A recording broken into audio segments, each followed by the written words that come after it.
கர்த்தருடைய மகா பரிசுத்த நாமத்திற்கு மகிமை உண்டாவதாக. கடந்த நாள் முழுவதுமாக கடைபிடி போல பாதுகாத்தார், சுக கடல் ஜீவன் தந்தார்.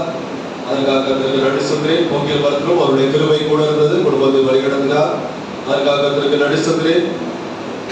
எல்லாவித பலவீனங்களையும் கர்த்தர் மாற்றினார். அதற்காக கர்த்தருக்கு நன்றி சொல்கிறேன். இந்த நாட்களிலே செய்திக்காக காத்திருக்கும் போது அடியனுக்கு ஒரு சில வசனங்களை கர்த்தர் அடியனுக்கு உணர்த்தினார். அந்த வசனங்களை நாட்களிலே நாம் தியானித்து நம்முடைய ஆத்மாவிற்கு பிரயோஜனப்படுத்திக் கொள்வோமாக.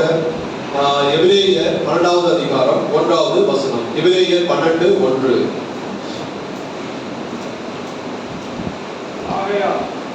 மேகம் போன்ற இத்தனை திரளான சாட்சிகள் நம்மை சூழ்ந்து கொண்டிருக்க பாரமான யாவற்றையும் நம்மை சுற்றி நெருங்கிற பாவத்தையும் தள்ளிவிட்டு விசுவாசத்தை துவக்குகிறவரும் முடிக்கிறவருமாய் இருக்கிற இயேசுவை நோக்கி நமக்கு நியமித்திருக்கிற ஓட்டத்தில் பொறுமையோடு ஓடணும். விசுவாசத்தை துவக்குகிறவரும் முடிக்கிறவருமாய் இருக்கிற இயேசுவை நோக்கி நமக்கு நியமித்திருக்கிற ஓட்டத்தில் பொறுமையோடு ஓட கடவோம். நமக்கு நியமித்திருக்கிற ஓட்டத்தில் பொறுமையோடு ஓட கடவோம் என்று இந்த இடத்துல ஆவியானவர் எழுதி வைத்திருக்கிறார். யாரை நோக்கி பொறுமையாக ஓட வேண்டும் என்றால் இயேசுவை நோக்கி. மற்ற எல்லா காரியத்தையும் எப்படி ஓட வேண்டும்? பொறுமையோடு ஓட வேண்டும். அதாவது நாட்கள்ல நம்மை சுற்றி பாரமான காரியங்கள் இருக்கும், பாவங்கள் இருக்கும். அவை எல்லாவற்றையும் தள்ளிவிட்டு பொறுமையோடு ஓட வேண்டும் என்று ஆவியானவர் விரும்புகிறார். நாட்கள்ல நாம எப்படி ஓடுகிறோம்? பொறுமையோடு ஓடுகிறோமா, அல்லது வேகமாக ஓடுகிறோமா, அல்லது அதிவேகமாக நாம இந்த ஆவிக்குரிய வாழ்க்கையில ஓடிக்கொண்டிருக்கிறோமா? ஆவிக்குரிய வாழ்க்கைக்கு மிகவும் தேவை பொறுமையாக இருக்கிறது. பாருங்க, இன்றைய இந்த நாட்கள்ல இந்த உலகம் பாருங்க ஒரு வேகம் நிறைந்த, அதாவது எல்லாத்துலயும் ஃபாஸ்ட், அதன் மேலதான் கட்டப்பட்டிருக்கிறது இந்த உலகம். அதாவது எல்லாத்துலயும் இன்டர்நெட் எடுத்துக்காங்க, அதுவும் ஃபாஸ்ட். 5G என்று சொல்லுகிறோம், அது ரொம்ப ஃபாஸ்டா இருக்கணும். நம்ம பாருங்க, நம்ம வாட்ஸ்அப் ஓபன் பண்றோம், ஒரு இமேஜ் உடனே வரணும், ஒரு கிளிக் பண்ணா உடனே வரணும். மற்றவர்களுக்கு நாம காட்டும் போது சுத்திட்டே இருக்கிறான், என்ன ஒரு நெட் ரொம்ப ஸ்பீடாவே இல்லை அப்படின்னு சொல்றோம். அப்ப இன்டர்நெட் அதுவும் ரொம்ப ஃபாஸ்டா இருக்கு. நம்முடைய கெரியர் growth பாருங்க, அதுவும் ரொம்ப வேகமாக இருக்க வேண்டும் என்று நாம விரும்புகிறோம். நம்முடைய சக்சஸ், வெற்றி, அதுவும் உடனே, அதாவது இன்னைக்கு நாம ஜாப்ல ஜாயின் பண்ணா அடுத்த ஒரு மாசத்துல நமக்கு growth ஆகணும். இப்ப நாம ஒரு பிசினஸ் ஆரம்பிச்சா அடுத்த ஒரு மாசத்துல நாம எதுல அதானி அம்பானி ஆகணும் என்று நாம ஒவ்வொருவரும் நினைக்கிறோம். அதாவது வேகமாக இருக்கணும், எல்லாவற்றிலையும் வேகம் காட்டுகிறோம். அருமையான தேவனுடைய பிள்ளைகளே, ஆனால் நம்முடைய ஆவிக்குரிய வாழ்க்கையில வேகம் முக்கியமா? நமக்குள்ளாக ஒரு கேள்வி கேட்க வேண்டும். வேகம் முக்கியமா அல்லது பொறுமை முக்கியமா? அருமையான தேவனுடைய பிள்ளைகளே, தேவன் வேகமாக ஓடு என்று எங்கிருந்து சொல்லவில்லை. பொறுமையாக ஓடு, பொறுமையை கடைபிடி என்று தேவன் சொல்லியிருக்கிறார். அருமையான தேவனுடைய பிள்ளைகளே, ஏனென்றால் நாம பாருங்க, வேகமாக ஓடணும் என்றால் ஏதாவது ஒரு இடத்துல போய் தடுக்கி விழுந்துருவோம், ஸ்பீட் பிரேக் இருக்கும், அது நமக்கு தெரியாம காணப்படும். பாருங்க, நம்ம பைக்ல நம்ம போறோம்னு வச்சுங்க, ஸ்பீட் பிரேக் இருந்துச்சுன்னா அங்க போய் மெதுவா ஸ்லோவா பண்ணி நாம கடந்து சொல்கிறோம். அதே ஸ்பீட் பிரேக் இருக்குன்னு தெரிஞ்சும் கூட நம்ம வேகமா போனோம் என்றால் என்ன பண்ண, அந்த ஸ்பீட் பிரேக்கை தாண்டி கீழே விழுந்து நமக்கு ஏதாவது சேதம் ஏற்படும். ஆகவே அதாவது வேகம் முக்கியம், ஆனால் விவேகம், பொறுமையோடு எந்த இடத்துல பொறுமை காக்க வேண்டும், எந்த இடத்துல பொறுமையோடு ஓட வேண்டும் என்று நாம அறிந்து கொள்ள வேண்டும். நம்முடைய ஆவிக்குரிய வாழ்க்கையில அதாவது பொறுமை மிகவும் அவசியமாக காணப்படுகிறது. ஏனென்றால் பாருங்க, மாரத்தான் ரேஸுக்கு பாருங்க, அவர்கள் எடுத்தோடு வேகமாக செல்வார்கள் என்றால் அவங்க போய் கடைசியில அந்த இறுதியில போய் ரீச் ஆக முடியாது. அதற்குள்ளாக மூச்சு வாங்கி பாதிலே நின்று விடுவார்கள். ஆனால் நம்ம அதாவது ரொம்ப தூரம் ஓடுகிற ஒருவர் மெதுவாக ஸ்டார்ட் பண்ணுவார்கள். மெதுவாக ஸ்டார்ட் பண்ணி கடைசியில அந்த வெற்றி இலக்கை அடைவார்கள். அருமையான தேவனுடைய பிள்ளைகளே, நமக்கு இந்த நாட்கள்ல நம்முடைய ஆவிக்குரிய வாழ்க்கைக்கு வெற்றி மிகவும் அவசியமானதாக காணப்படுகிறது. நாம ஸ்டார்ட் பண்ணது முக்கியம் இல்ல, நம்முடைய வாழ்க்கை ஆவிக்குரிய வாழ்க்கை நம்ம ஸ்டார்ட் பண்ணது முக்கியம் இல்ல, ஆனால் கடைசியில நம்முடைய வாழ்க்கை வெற்றியுள்ள வாழ்க்கையாக இருக்கிறதா? அப்படி வெற்றியுள்ள வாழ்க்கை வாழ வேண்டும் என்றால் நமக்கு இந்த ஆவிக்குரிய வாழ்க்கையில பொறுமை மிகவும் அவசியமாக காணப்படுகிறது. தேவன் சொல்கிறார், பொறுமை நமக்கு நியமித்திருக்கிற ஓட்டத்துல பொறுமையோடு ஓட கடவோம். அப்படி என்றால் நம்ம இந்த ஆவிக்குரிய வாழ்க்கையில ஓடிக்கொண்டிருக்கிறோம் என்ற அர்த்தம் கிடையாது. அதாவது இந்த ஆவிக்குரிய வாழ்க்கையில ஓடிக்கொண்டிருக்கிறோம் அப்படி என்ற அர்த்தம் கிடையாது. நம்முடைய வாழ்க்கை எப்படி காணப்படுகிறது அதுதான் ரொம்ப முக்கியமாக காணப்படுகிறது.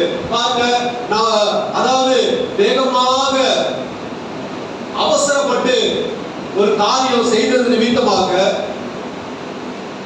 அதாவது நம்முடைய வேதத்தில் இருக்கிற அநேக பரிசுத்தவான்கள் என்ன அதாவது அவர்கள் எந்த நிலைக்கு என்ன ஆசீர்வாதம் பெற்றார்களா அல்லது அவருடைய ஆவிக்குரிய ஜீவியம் பாதியிலே நின்று விட்டதா என்று பார்த்தா அநேக பாருங்க, சவுல் ராஜாவை எடுத்துக்கொள்வோம். அவர் சாமுவேலுக்காக காத்திருக்கவில்லை. அப்படி காத்திருக்காத நிமித்தமாக சாமுவேல் வந்து தீர்க்கதரிசி வந்து என்ன நீ ஏன் அவசரப்பட்ட அப்படி என்று சொல்லி அவருடைய ராஜ்யமே பறிக்கப்பட்டது. அருமையான தேவனுடைய பிள்ளைகளே, அப்ப அவங்க வேகம், அதாவது அவசரம், அவர் வரலன்னா என்ன நான் இதை பண்ணுகிறேன் அப்படி என்று அவசரப்பட்டு அந்த தகன பலி செலுத்தது நிமித்தமாக அவனுடைய ராஜ்யம் அவனிடத்திலிருந்து பறிக்கப்பட்டது. அதுபோல பேதுருவை எடுத்துக்கங்க. அந்த கெத்செமனே தோட்டத்துல அதாவது கையில் இருக்கிற அந்த வாளை எடுத்து காதை வெட்டி விட்டார். ஒரு அவசரம். ஆனா இயேசு என்ன செய்தார்? இனிமேல் அப்படி பண்ணாத அப்படின்னு சொல்லி அதை எடுத்து அந்த காதை எடுத்து ஒட்ட வைத்து விட்டார்.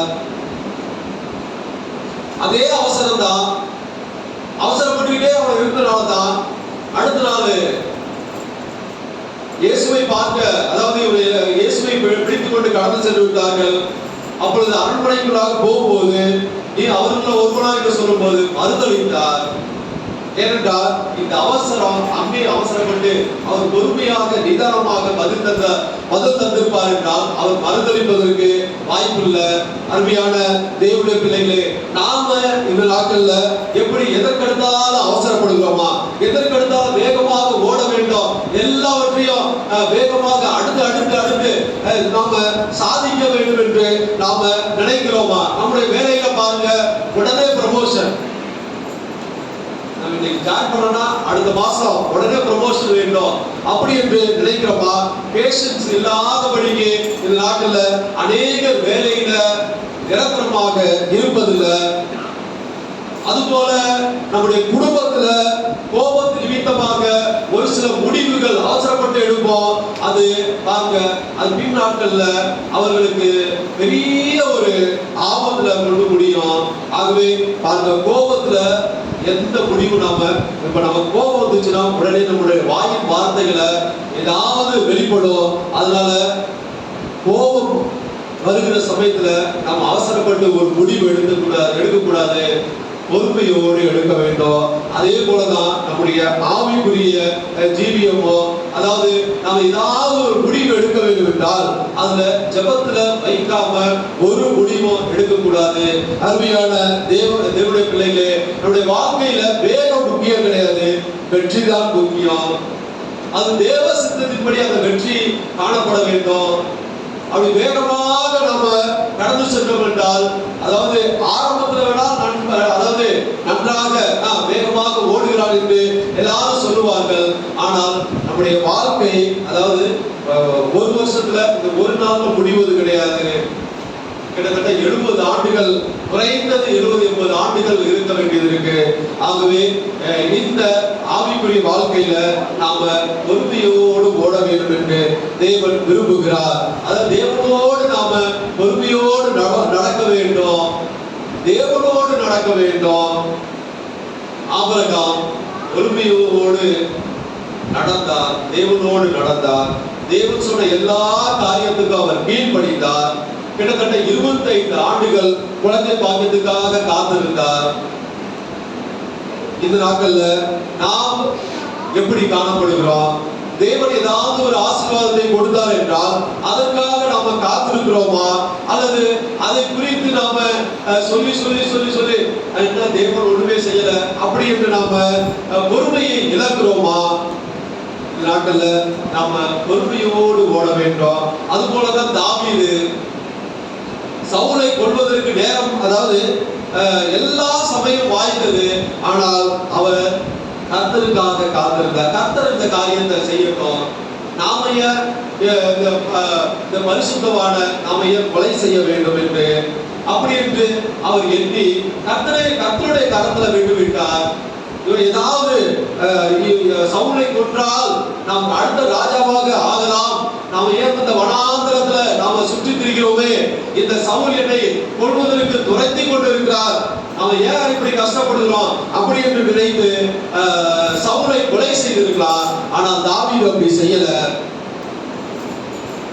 சந்தர்ப்பம் நேரிட்டது, ஆனாலும் அவர் கர்த்தர் கரத்துல விட்டு விட்டார். அருமையான தேவனுடைய பிள்ளைகளே, கர்த்தர் கரத்துல விட்டது நிமித்தமாக தேவனுடைய சரியான நேரத்துல அதாவது தாவீதை உயர்த்தினார், ராஜாவாக உயர்த்தினார். அருமையான தேவனுடைய பிள்ளைகளே, நாம இந்த நாட்கள்ல பொறுமையோடு ஓடுகிறோமா?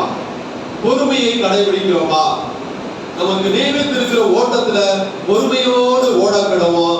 ஏதாவது ஒரு காரியத்தை அவசரப்பட்டு நாம காரியத்தை செய்து பின்னாட்கள்ல நாம ஆசீர்வாதத்தை இழந்து விடக்கூடாது. ஆரம்பம் நல்லா ஆரம்பிப்பாங்க, ஆவிக்குரிய வாழ்க்கையில பாருங்க, ஆரம்பம் ரொம்ப ஆசீர்வாதமாக இருக்கும், ஆனால் முடிவு தேவன் முடிவை தான் பார்க்கிறார். நம்முடைய ஆவிக்குரிய வாழ்க்கை அநேகர்கிட்ட சொல்றது, வாலிபர்கிட்ட சொல்வது என்னன்னா, நம்முடைய ஆவிக்குரிய வாழ்க்கை ரொம்ப கிராஜுவலா இருக்கணும். அருமையான தேவனுடைய பிள்ளைகளே, ஏன் பொறுமையோடு ஓட வேண்டும்? பொறுமை ஏன் தேவை? அதை குறித்து இந்த நாட்கள்ல ஒரு சில காரியங்களை மாத்திரம் நாம வாசித்து தேவனுடைய ஆசீர்வாதத்தை பெற்றுக் கொள்வோம். இந்த நாட்கள்ல ஏன் பொறுமை அவசியமாக தேவை? 1 பேதுரு 5:6 1 பேதுரு 5:6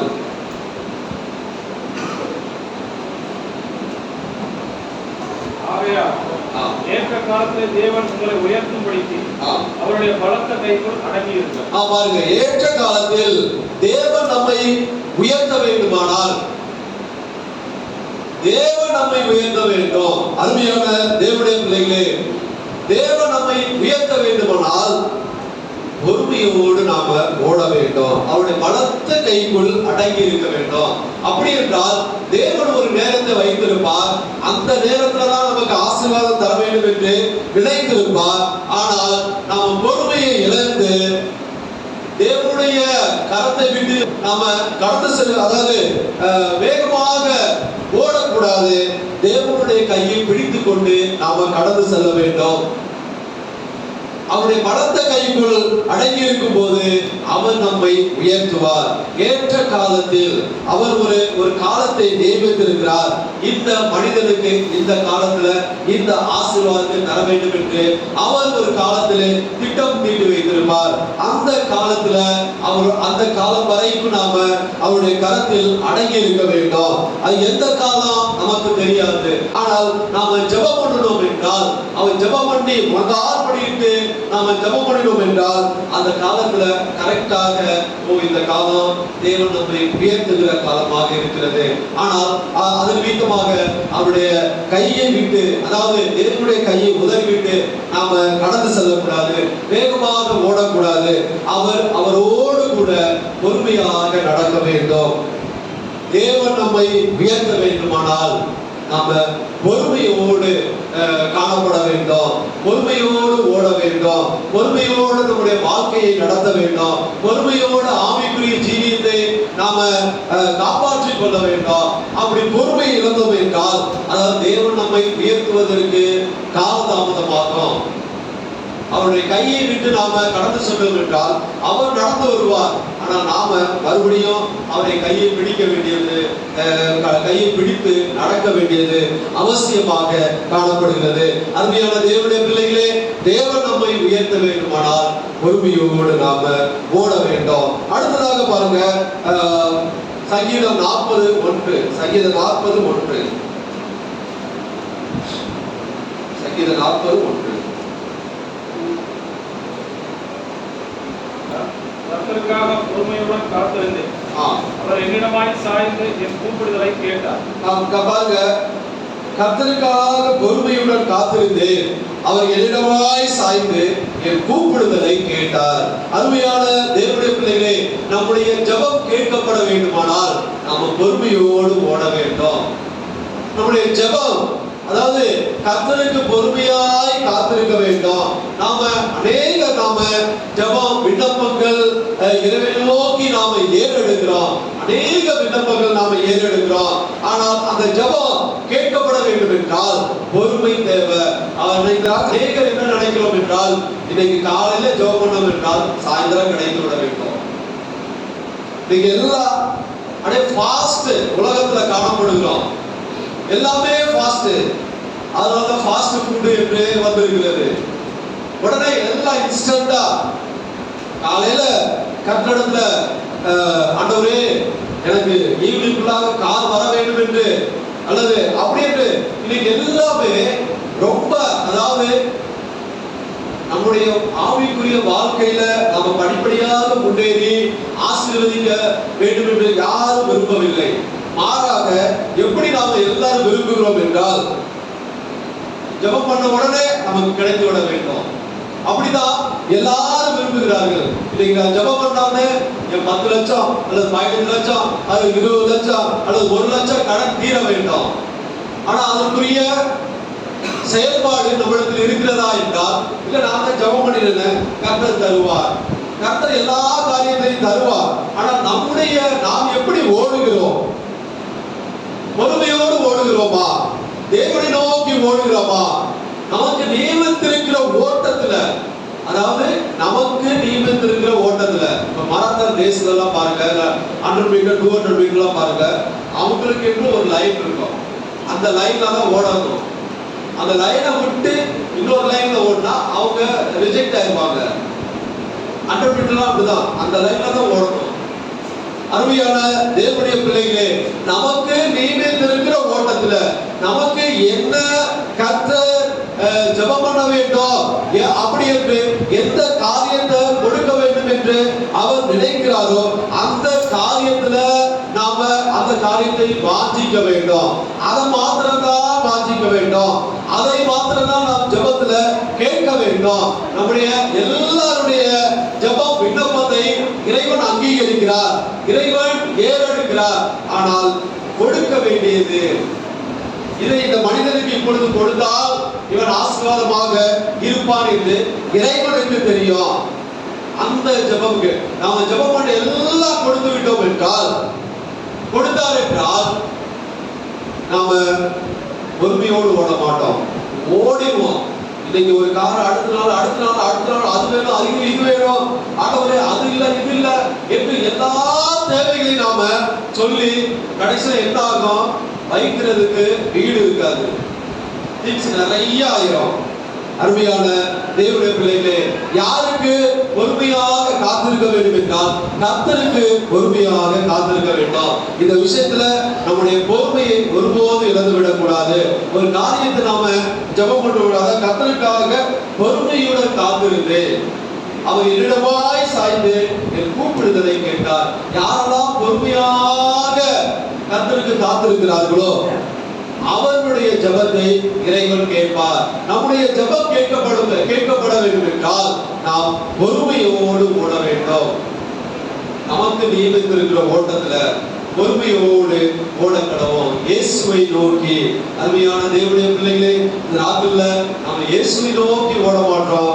நம்ம இந்த நாட்கள்ல உலகத்தை நோக்கி நாம ஓடிக்கொண்டிருக்கிறோம். நம்முடைய ஜெபம் நாட்கள்ல கேட்கப்பட வேண்டும். அடுத்ததாக பாருங்க, நீதிமொழிகள் 13:12. நீதிமொழிகள் 13:12.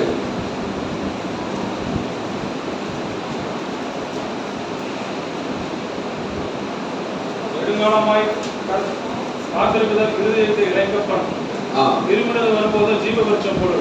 பாருங்க, அடுத்ததாக பாருங்க, நாம் விரும்பியதை பெற வேண்டுமானால், நாம் விரும்பிய காரியத்தை பெற வேண்டுமானால் பொறுமையோடு ஓட வேண்டும். அதாவது விரும்பினது கிடைக்கும் வரை நெடுங்காலமாய் காத்திருக்குதல் இருதயத்தை இளைக்கப்படும். விரும்பினது வரும்போதும் ஜீவ விருட்சம் போல் இருக்கும். அன்பான தேவனுடைய பிள்ளைகளே, நாம விரும்பினது, அதாவது கர்த்தர் நாம கேட்கிற காரியம் கர்த்தருக்கு விருப்பமா என்று நாம சோதிக்க வேண்டும். நாம் விரும்பினது கிடைக்கும் வரை நீண்ட நாட்கள் காத்திருக்க வேண்டும். ஏற்ற சமயத்துல அதை நமக்கு சகாயம், அதை நமக்கு கொடுப்பார். இந்த உலகத்துல அநேக காரியங்களை நாம விரும்புகிறோம். நம்ம நிறைய காரியங்களை நாம விரும்புகிறோம். பாருங்க, வேலை முடித்த உடனே, இப்ப நாம படித்துக் கொண்டிருக்கிறோம், படிப்பு முடித்த உடனே ஒரு சில பேருக்கு பாருங்க, இப்பெல்லாம் பேக்கேஜ்லாம் பார்த்தா ரோட்ஸ் கணக்குல இருக்கு. 60 லட்சம் 70 லட்சம் எடுத்த உடனே அது ரொம்ப வெகு சிலருக்கு தான் இருக்கும். ஆனால் எல்லாரும் என்ன நினைக்கிறோம், எடுத்தோட எனக்கு 20 லட்சம் 25 லட்சம் பேக்கேஜ் பர் ஆனம் வர வேண்டும் என்று நாம நினைக்கிறோம். ஆனால் அது எடுத்தோட கொடுத்துரும் என்றால், கருத்து கொடுத்து விட்டால் வைத்துக் கொள்ளுங்க, அதனுடைய பணத்தோடைய அருமை நமக்கு தெரியாது. அப்ப இந்த உலகத்துல அநேக காரியங்களை நாம விரும்புகிறோம். ஆனால் நாம் விரும்புகிற காரியங்களை பெற்றுக்கொள்ள முடியவில்லை. காரணம் ஏனென்றால் நாம் விரும்பிய காரியத்திற்காக காத்திருக்க முடியவில்லை. அதாவது பொறுமை இல்லாத நிமித்தமாக நாம் அநேக காரியத்திற்காக, நாம் விரும்புகிற காரியத்திற்காக பெற்றுக்கொள்ள முடியவில்லை. ஏனென்றால் நாம் விரும்புகிற காரியத்திற்காக காத்திருக்க முடியவில்லை. நாம ஜெபத்துல ஒரு காரியத்தை நாம கேட்கிறோம், அதற்காக நாம காத்திருக்க முடியவில்லை. அல்லது ஒரு வேலை நிமித்தமாக நாம செய்கிறோம், அதற்காக நாம காத்திருக்க முடியவில்லை. அது நிமித்தமாக, பொறுமை இழந்தது நிமித்தமாக நாம் அப்படியே அந்த காரியத்தை அப்படியே ஸ்டாப் பண்ணி விடுகிறோம். அது நிமித்தமாக நாம் விரும்பியதை பெற வேண்டுமானால் பொறுமையோடு நாம ஓட வேண்டும், கேட்க வேண்டும், தேவனோடு நடக்க வேண்டும். அருமையான தேவனுடைய பிள்ளைகளே, எத்தனை பேர் இந்த நாட்கள்ல நீங்கள் விரும்பினது கிடைக்கும் வரை காத்திருக்கிறீர்கள்? அநேக நாம கவுண்ட் பண்ணலாம். விரும்பினது கிடைக்கும் வரை நாம பொறுமையோடு, அது எத்தனை நாட்கள் ஆனாலும் நீண்ட நாட்கள் நாம காத்திருக்க வேண்டும். அப்படி காத்திருந்து ஒரு காரியத்தை கிடைக்கும் போது அதனுடைய காரியத்தினுடைய அந்த வேல்யூ நமக்கு தெரிகிறதாக இருக்கிறது. அருமையான தேவனுடைய பிள்ளைகளே, நம்ம விரும்பின காரியத்தை நாம பெற வேண்டுமென்றால் நாம பொறுமையோடு தேவனை நோக்கி, அதாவது இயேசுவை நோக்கி ஓட வேண்டும். நமக்கு நியமித்திருக்கிற ஓட்டத்துல பொறுமையோடு ஓடும் போது நாம் விரும்பின காரியத்தை நாம பெற்றுக்கொள்ள முடியும். அடுத்ததாக பாருங்க, எபிரேயர் 6:14-15. எபிரேயர் 6. நிச்சயமாக நான் உன்னை ஆசீர்வதிக்கவே ஆசீர்வதித்து உன்னை பெருகவே பெருக பண்ணுவேன் என்றார். அந்தபடியே அவன் பொறுமையாய் காத்திருந்து வாக்குத்தத்தம் பண்ணப்பட்டதை பெற்றான். பாருங்க, பொறுமையாய் காத்திருந்து வாக்குத்தத்தத்தை பெற்றுக்கொள்ள வேண்டுமானால் நாம பொறுமையாக காத்திருக்க வேண்டும். ஆபிரகாமை போல பொறுமையாக காத்திருக்க வேண்டும். கிட்டத்தட்ட 25 வருஷம் அவர் காத்திருந்தார். அதாவது குழந்தை செல்வத்தை கொடுப்பேன் என்று சொல்லிவிட்டார். உன் ஏகபுத்திரன் 25 வருஷம் பொறுமையாய் காத்திருந்தார். அதாவது நிச்சயமாக நான் உன்னை ஆசீர்வதிக்கவே ஆசீர்வதித்து உன்னை பெருகவே பெருக பண்ணுவேன் என்றார். அந்தபடியே அவன் பொறுமையாய் காத்திருந்து வாக்குத்தத்தம் பண்ணப்பட்டதை பெற்றார். அருமையான தேவனுடைய பிள்ளைகளே, இந்த நாட்கள்ல வாக்குத்தத்தத்தை பெற்றுக்கொள்ள வேண்டுமானால் நாம பொறுமையாக காத்திருக்க வேண்டும். பொறுமையாய் காத்திருந்தால் ஆசீர்வாதம் நிச்சயமாய் உண்டாகும். நம்முடைய தேவன் வாக்குத்தத்தத்தின் தேவனாக இருக்கிறார். வாக்குத்தத்தத்தை பெறுவதற்கு அசதியாக இருக்கக்கூடாது. எபிரேயர் 6:11. நீங்கள் அசதியாயிராமல் வாக்குத்தத்தம் ஆசீர்வாதங்களை விசுவாசத்தினாலும் நீடிய பொறுமையினாலும் சுதந்திரித்துக் கொள்கிறவர்களை பின்பற்றுவர்களாய் இருந்து நீங்கள் அசதியாக இராமல் பாருங்க, நாம இந்த காரியத்தை நாம பெற்றுக்கொள்ள வேண்டும் என்றால், அதாவது பொறுமையோடு ஓட வேண்டும். அதுல வாக்குத்தத்தத்தை பெறுவதற்கு அசதியாக இருக்கக்கூடாது. அப்படி என்றால் வாக்குத்தத்தத்தை நமக்கு இறைவன் கொடுத்திருக்கிறார். ஒவ்வொருவருக்கும் ஒவ்வொரு வாக்குத்தத்தத்தை கொடுத்திருக்கிறார். அந்த வாக்குத்தத்தத்தை பிடித்துக் கொள்ள வேண்டுமானால் நாம பொறுமையோடு காத்திருக்க வேண்டும். ஆபிரகாமை போல நாம பொறுமையோடு காத்திருக்க வேண்டும். தேவனுடைய சித்தத்தின்படி நடக்க வேண்டும். நாம் பாருங்க, ஒவ்வொருவருக்கும் ஒவ்வொரு வாக்குத்தத்தத்தை தேவன் கொடுத்திருக்கிறார். அதாவது எனக்கு கொடுத்த வாக்குத்தத்தம் ஒருவேளை மற்றவர்களுக்கு வேற மாதிரி இருக்கலாம். வேறவருக்கு கொடுக்கிற ஆசீர்வாதம் எனக்கு இல்லாமல் இருக்கலாம். ஆனால் எல்லாரும் எங்க போகிறோம் என்றால் பரலோகத்திற்கு கடந்து செல்ல வேண்டும். இந்த பிரயாணம் இப்பொழுது முடிய போறதில்லை.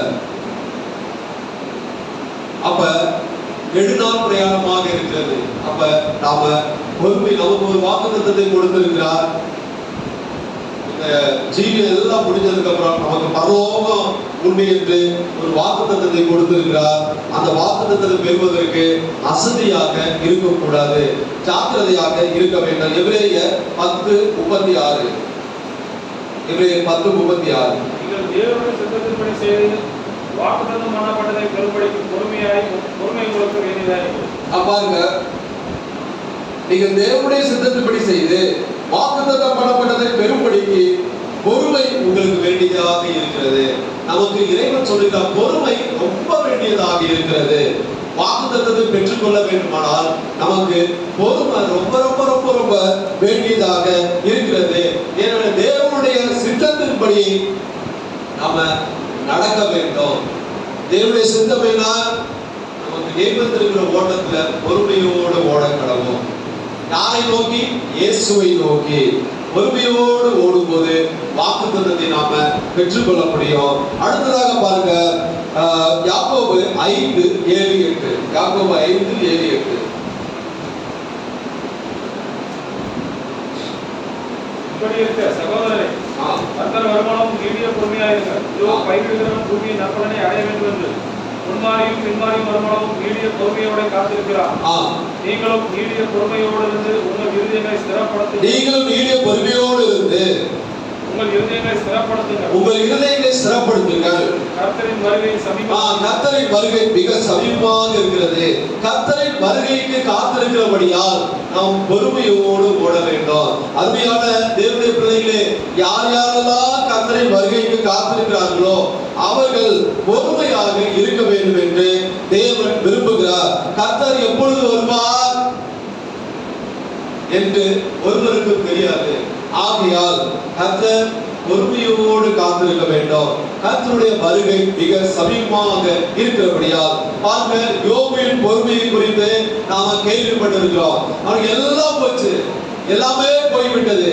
ஆனாலும் அவர் பொறுமையாக காத்திருந்தார். யாக்கோபு 5:11. பொறுமையாய் இருக்கிறவர்களை பாக்கியவான்கள் என்கிறோமே. பொறுமையாய் இருக்கிறவர்களை பாக்கியவான்கள் என்கிறோமே. யோபின் பொறுமையை குறித்து கேள்விப்பட்டிருக்கிறீர்கள். யோபின் பொறுமையை குறித்து கேள்விப்பட்டிருக்கிறீர்கள். கர்த்தருடைய செயலின் முடிவையும் கண்டிருக்கிறீர்கள். கர்த்தருடைய செயலின் முடிவையும் கண்டிருக்கிறீர்கள். கர்த்தர் மிகுந்த உருக்கமும் இரக்கமுள்ளவராய். கர்த்தர் மிகுந்த உருக்கமும் இரக்கமும் உள்ளவராய் இருக்கிறாரே. அருமையான தேவனுடைய பிள்ளைகளே, இதோ பொறுமையாய் இருக்கிறவர்களை பாக்கியவான்கள் என்று இருக்கிறோமே. அருமையான தேவனுடைய பிள்ளைகளே, நாங்கள் நாம பொறுமையோடு காத்திருந்தோம் என்றால் நம்மை இறைவன் பாக்கியவான். அதாவது யோபின் பொறுமை குறித்து கேள்விப்பட்டிருக்கிறீர்களே, கர்த்தரின் செயல் முடிவையும் கண்டிருக்கிறீர்கள். கர்த்தருடைய செயல் என்ன? அவர் எல்லாவற்றையும் இழந்தார், ஆனால் இரட்டிப்பான ஆசீர்வாதத்தை இறைவன் தந்தார். அருமையான தேவனுடைய பிள்ளைகளே, எல்லாவற்றையும் இழந்தார், ஒண்ணுமே இல்லை. ஆனால் பொறுமையோடு காத்திருந்தார். தேவன் என்னை ஆசீர்வதிப்பார் என்று பொறுமையோடு காத்திருந்தார். தேவன் என்னை இரட்டிப்பான ஆசீர்வாதத்தினால் நிரப்புவார் என்று பொறுமையோடு காத்திருந்தார். அந்த காத்திருந்த காலத்துல அவருடைய வாயிலிருந்து ஒரு வார்த்தையும் புறப்படல. அதாவது தேவன் இதெல்லாம் ஒரு தேவனா அப்படி என்று ஒரு அவிசுவாசமான வார்த்தை யோபின் வாயிலிருந்து புறப்படவே இல்லை. காத்திருந்தார். அதாவது கர்த்தர் என்னை ஆசீர்வதிப்பார் என்று அந்த ஆசீர்வாதத்திற்காக காத்திருந்தார். அப்படி காத்திருந்த நிமித்தமாக கர்த்தருடைய செயலின் முடிவு என்ன? இரட்டிப்பான ஆசீர்வாதத்தை அவர் பெற்றுக் கொண்டார். அதாவது பொறுமைக்கு யோபு ஒரு முன் உதாரணமாக காணப்படுகிறார். நாம இந்த நாட்கள்ல யோபுவை ஒரு முன் உதாரணமாக எடுத்துக்கொண்டு நாம் பொறுமையோடு ஓட வேண்டும். நமக்கு நியமித்திருக்கிற ஓட்டத்துல மற்றவர்களுக்கு நியமித்திருக்கிற ஓட்டத்துல நாம ஓடக்கூடாது. மற்றவர்கள் தேவன் ஆசீர்வதித்திருப்பார், உலகத்தாரை ஆசீர்வதித்திருப்பார். கர்த்தருக்கு அதாவது சரியாக இருக்கிறவர்களை கர்த்தர் ஆசீர்வதித்திருப்பார். ஆனால் நானும் அவரை போல ஆக வேண்டும் என்று நாம நினைத்தோம் என்றால் கர்த்தர் வேற மாதிரி செய்து விடுவார். ஆகவே தேவனுடைய பிள்ளைகளே, கர்த்தருடைய அதாவது ஆசீர்வாதத்திற்காக பொறுமையோடு ஓட வேண்டும். நமக்கு நியமித்திருக்கிற ஓட்டத்துல அருமையான தேவனுடைய பிள்ளைகளே, அடுத்ததாக லூக்கா 21:19. லூக்கா 21:19.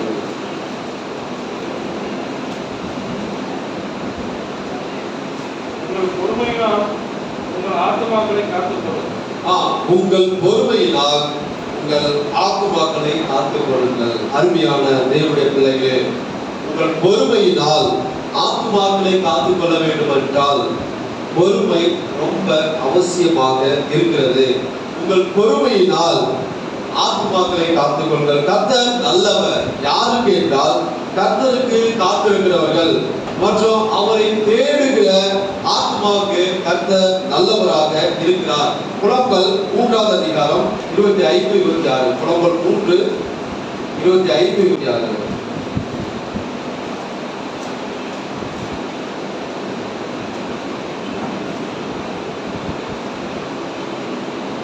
புலம்பல் 3:25-26. தமக்கு காத்திருக்கிறவர்களுக்கும்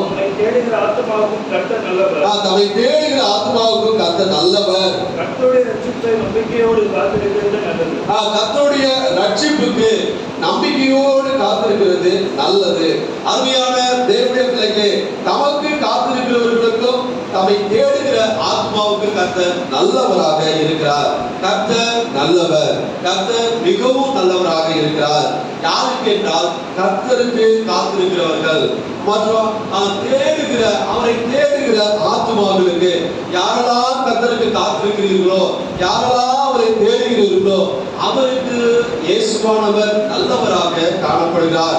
கர்த்தருடைய ரட்சிப்புக்கு அதாவது நம்பிக்கையோடு காத்திருக்க வேண்டும். அருமையான தேவனுடைய பிள்ளைகளே, நம்முடைய ஆத்துமாக்களை காத்துக்கொள்ள வேண்டும். நம்முடைய ஆத்துமாக்களை காத்துக்கொள்ள வேண்டுமானால் நமக்கு நியமித்திருக்கிற ஓட்டத்துல பொறுமையோடு ஓட வேண்டும். நாட்கள்ல எத்தனை பேர் நாம பொறுமையோடு ஓடுகிறோம்? சற்று சிந்திப்போமாக.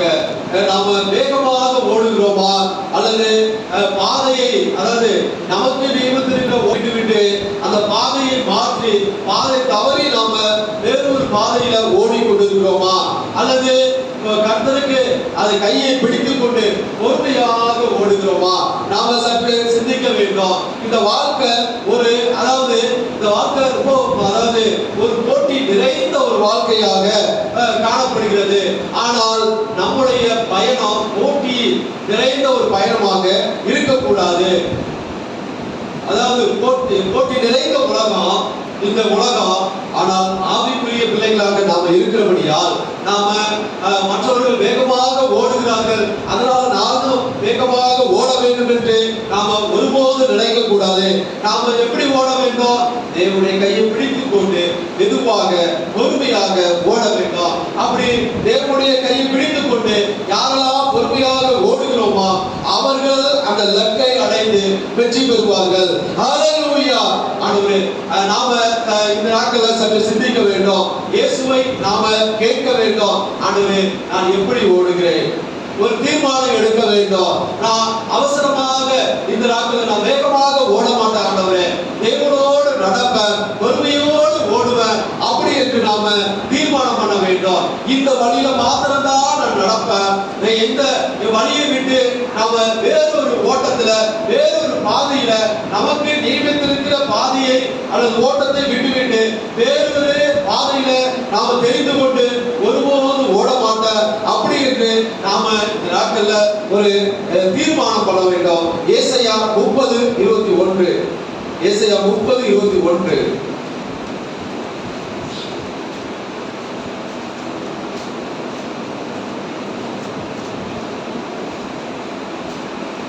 ஏசாயா 30:21. நீங்கள் வலதுபுறமாய் சாயும் போதும் இடதுபுறமாய் சாயும் போதும் வழி இதுவே இதிலே நடவுங்கள் என்று உங்களுக்கு பின்னாலே சொல்லும் வார்த்தை உங்கள் வழி இதிலே இதில் நடவுங்கள் என்று உங்களுக்கு பின்னாலே சொல்லும் வார்த்தையை உங்கள் காதுகள் கேட்கும்.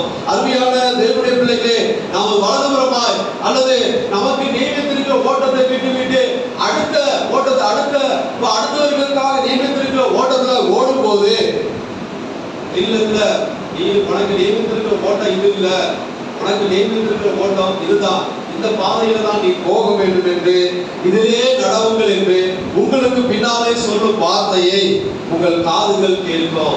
அருமையான தேவனுடைய பிள்ளைகளே, இதுவே வழி, இதுலதான் நடக்கணும் அப்படி என்று நாம் வழி தவறி போனாலும் நமக்கு பின்னால ஒரு சத்தம் தொலைந்து கொண்டே இருக்கும். அருமையான தேவனுடைய பிள்ளைகளே, அதுல நாம ஒரு தீர்மானம் எடுப்போமாக.